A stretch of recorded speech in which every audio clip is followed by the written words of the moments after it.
Bueno, antes de ver en detalle el cuadro comparativo de la morfología entre modernidad y posmodernidad, vamos a visualizar una forma general en donde queremos expresar los comportamientos morfológicos similares en distintas épocas de la cultura. Para lo cual les voy a pedir que tomen atención lo siguiente. En principio, es importante identificar periodos de la cultura y de la civilización que tengan similitud.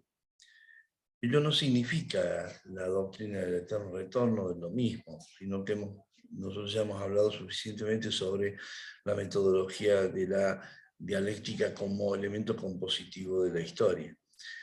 El proceso histórico es dialéctico y superador, es decir, es espiralado. En cada uno de sus círculos va encontrando formas nuevas, aunque parece un retorno a formas similares.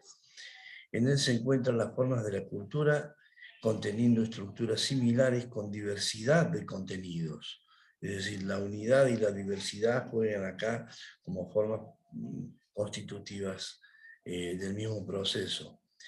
Ello nos permite ver la alternancia y la permanencia de las formas culturales a través de la historia.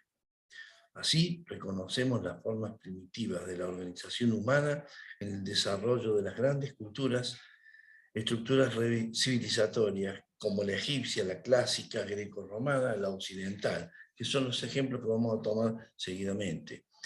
El pasaje también lo podemos hacer, por supuesto, con la cultura árabe, con la cultura china, con la cultura india, en un examen más pormenorizado, que posiblemente exceda a los propósitos de este encuentro.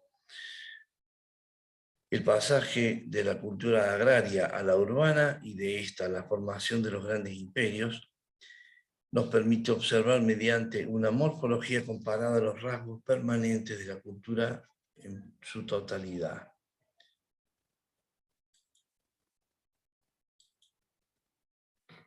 Vemos, por ejemplo,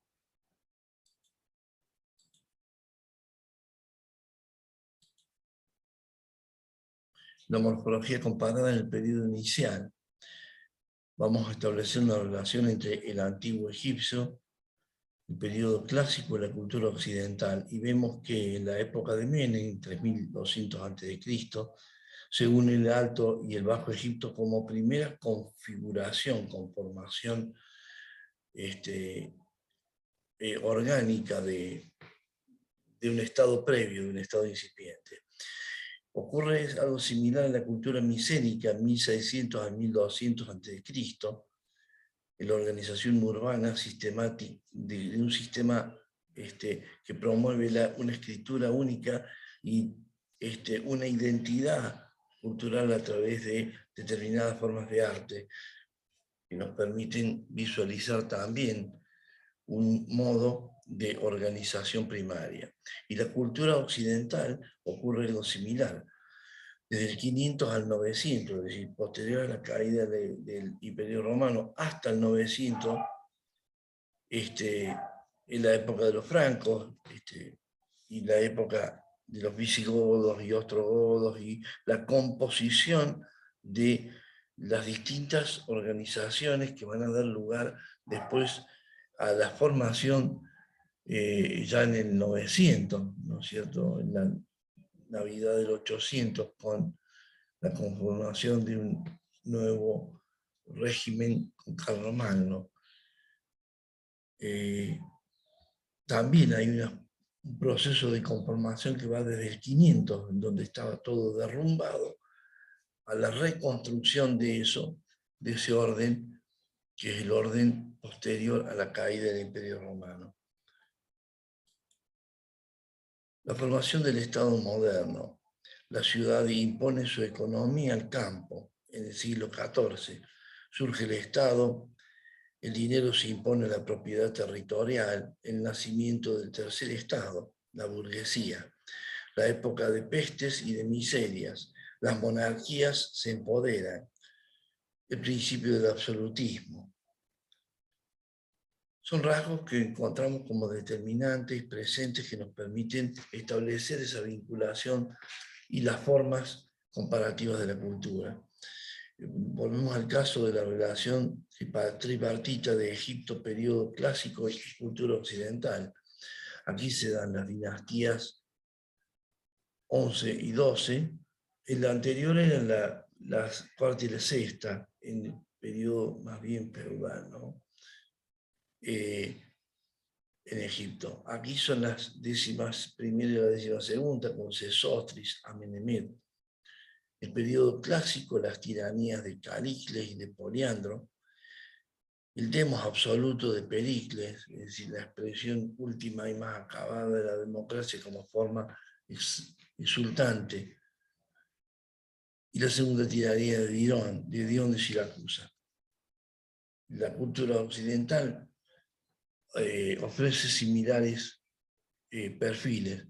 Richelieu, Cromwell, Wallenstein, hasta la forma extrema de Napoleón.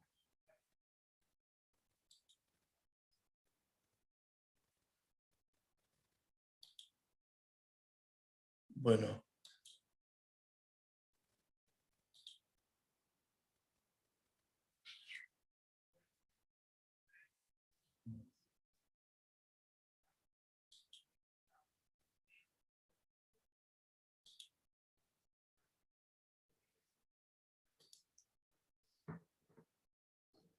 deberíamos discutir pormenorizadamente sobre cada uno de estos puntos. Simplemente esto les quiere relatar en forma gráfica algunos elementos que he considerado constitutivos e importantes dentro de esa morfología comparada.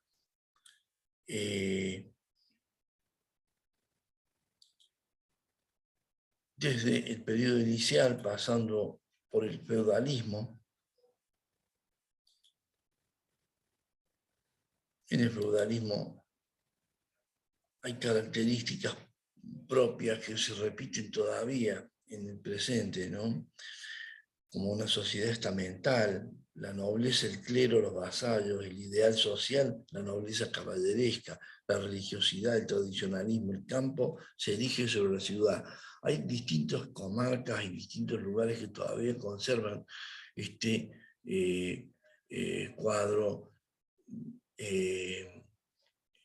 representativo de representaciones culturales, pero nos importa fundamentalmente identificarlas para ver en qué medida la cultura se va identificando con este proceso.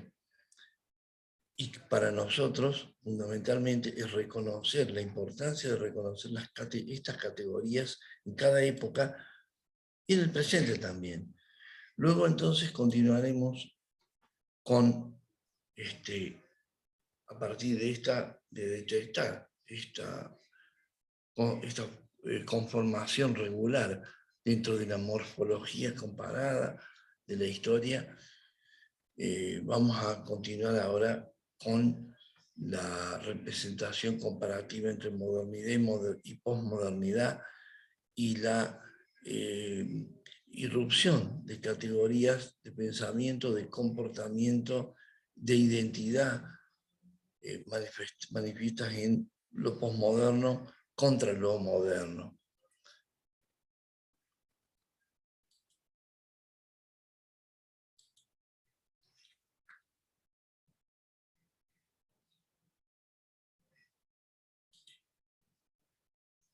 Bueno, continuaremos entonces con los cuadros comparativos entre modernidad y posmodernidad.